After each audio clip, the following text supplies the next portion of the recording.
esté con ustedes. Lectura del Santo Evangelio según San Marcos.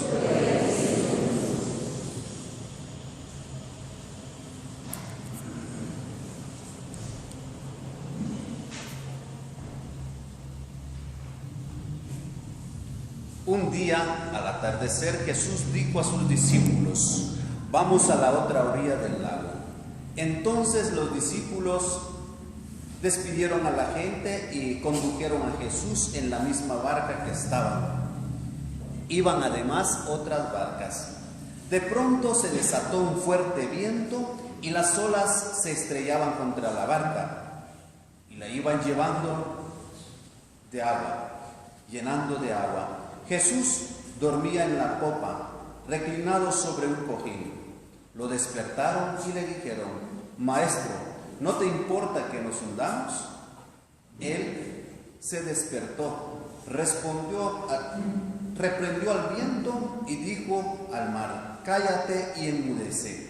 Entonces el viento cesó y sobrevino una gran calma. Jesús les dijo: ¿por qué tienen tanto miedo? ¿Aún no tienen fe?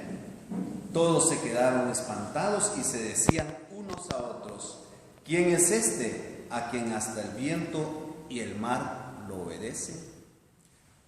Palabra del Señor. Tengan la bondad de sentarse. Dios bendiga.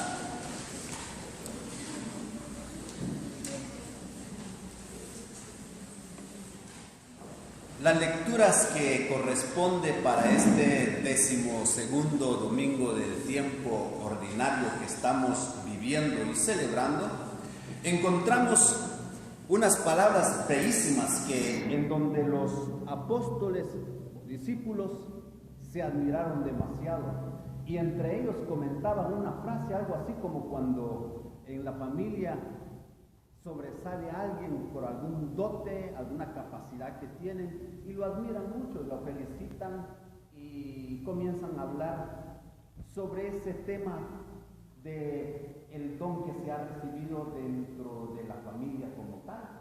Y en el caso dado, los discípulos decían: ¿quién es este que hasta el viento y el mar lo obedecen? Teológicamente, en el tratado de Dios, cuando hablamos con respecto a Dios, estas dos palabras, tanto como el viento y el mar, nosotros muy bien lo sabemos, sus efectos que producen como fenómenos naturales, pero al mismo tiempo también lo que produce en el ambiente en el cual vivimos en el mundo. Pero más allá de eso, teológicamente lo que esto significa es la presencia andante de Dios.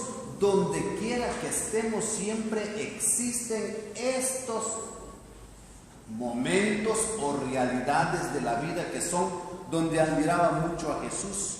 ¿Quién es este que hasta el viento y el mar lo obedecen?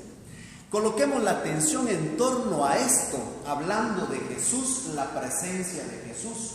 La primera lectura, como el Salmo, nos da un ejemplo maravilloso, primero que todo del libro de Job, en donde aparece un mar tormentoso, pero al mismo tiempo como Dios ha salvado desde los antiguos, en el Antiguo Testamento, al pueblo de Israel de las aguas.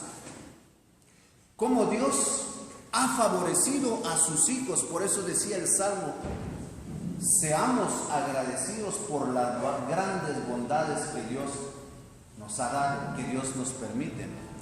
Déjenme hacer reflexionar sobre este punto muy importante, queridos hermanos. Cuando Job tenía muchas pruebas y sufrimientos en la vida, él necesitaba respuestas que vinieran de Dios de todas estas cosas que le pasaban. Y en vez de que Dios le respondiera directamente a Job, más bien lo puso a Job a contemplar las maravillas del universo.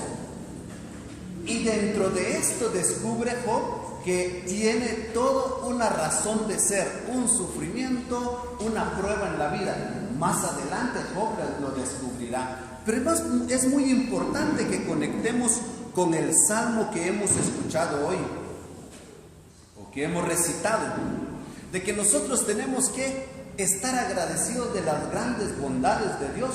Si nuestra vida espiritual lo tomáramos muy en serio, lo que Dios ha hecho, grandes cosas y maravillas en nosotros, yo estoy seguro que cuando nos lleguen los momentos, al igual que Job, momentos difíciles en la vida de sufrimiento, nosotros saldríamos adelante porque tendríamos muy en cuenta las grandes maravillas que Dios ha hecho en la vida de cada uno de nosotros. Suponga que pudiéramos hacer un ejercicio en una hoja en blanco, en donde en un ala de la hoja pudiéramos colocar qué cosas tan bonitas que Dios nos ha permitido y qué cosas tan difíciles que Dios nos ha permitido, y nos vamos a dar cuenta, aquí estamos vivos y Dios siempre nos está acompañando y siempre Dios nos ha sabido salir adelante con todo lo que nos pasa. Y en este sentido podemos conectar lo que dice el apóstol Pablo, que tiene bien claro lo que antes Pablo no lo consideraba como una manifestación divina o de Dios, ahora sí lo considera a través de Cristo. Ya Pablo, entendiendo el mensaje de Jesucristo, ya no juzga, ya no critica con criterios netamente humanos, sino él se centra en los valores del reino de Dios. Por eso decía la segunda lectura: Cristo vino por amor y dio su vida por todos. ¿Qué quiere decir? Que el cristiano también se da a los demás. Un padre de familia que comulga con Cristo, una madre de familia que comulga con Cristo, los padres de familias que comulgan con Cristo dan a Cristo con sus hijos, por su actitud, por su manera de ser, por la manera como afrontan lo que les va pasando todos los días, porque están apegados a las cosas de Dios, o sea, a los valores del reino de Dios. En el Evangelio que hoy hemos escuchado, impresionante las palabras de Jesús en el Evangelio de Marcos. Jesús que calma la tempestad con el poder de Dios. Esta realidad en la propia vida es una imagen de la iglesia que, como una pequeña nave, va zarandeando todos los días a través de la historia, pero que a la vez transporta o lleva la presencia latente y eficaz de Dios a través de la vida de todos nosotros los cristianos.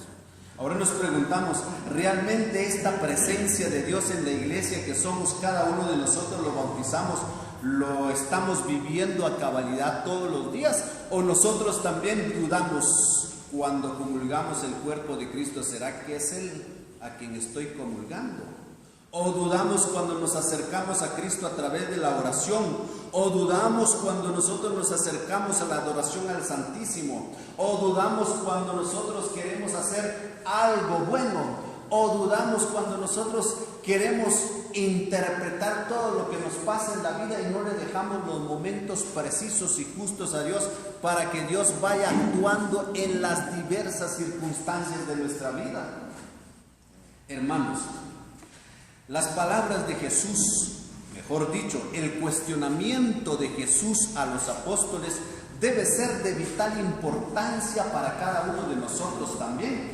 Porque preguntémonos un momento, queridos hermanos, ¿no será que nosotros a veces en los diversos momentos aparentes de nuestra vida nos encontramos con momentos difíciles, como que aparentemente no tiene salida lo que nos está pasando? Una enfermedad, una carencia, una prueba, una limitación en nuestra vida, y no le confiamos a Dios. Y entonces ahí es donde comienza la duda y nos acobardamos. Tenemos miedo a perder nuestra seguridad, tenemos miedo de perder nuestras cosas materiales, tenemos miedo de que nos pase algo, tenemos miedo de decir eso porque el miedo al qué dirá de las otras personas. Pero si somos valientes cristianos como Pablo, entonces nosotros tenemos que tener un compromiso en donde vengan todas las dificultades que puedan venir y pruebas en nuestra vida, aunque sean las olas increíblemente grandes de pruebas que podamos tener, pero si tenemos la fe en Cristo, vamos a salir adelante. Cuando los apóstoles experimentaron el miedo y la cobardía, se presentó Jesús ahí y les indagó: ¿por qué son cobardes?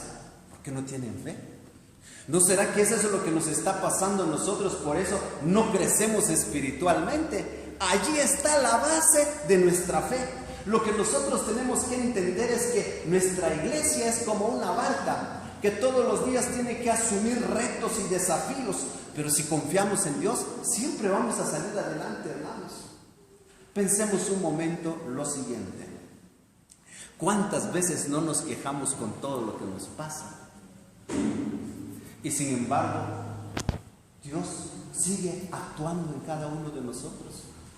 No importa cómo nosotros nos comportemos, pero Dios, como nos ama infinitamente con amor, entonces Él, con la compañía que nos va dando a través de la iglesia y los sacramentos, nos da la fuerza que necesitamos. Pero es importante que nosotros tengamos una fe estable, basados en los términos y valores cristianamente hablando.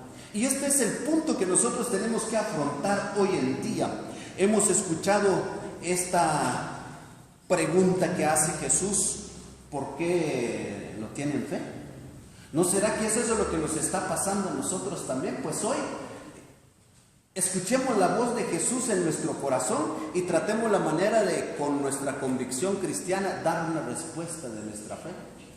No importando los momentos difíciles que podamos pasar, pero si tenemos fe, todo lo podemos solucionar en Cristo. Por lo mismo, lo que necesita nuestra vida espiritual es que tengamos fe en Dios. Dios va actuando en la familia, en nuestra iglesia y en todos y cada uno de nosotros cuando nuestras actitudes, nuestras palabras, nuestras obras reflejan los valores del reino de Dios. Que así sea para todos.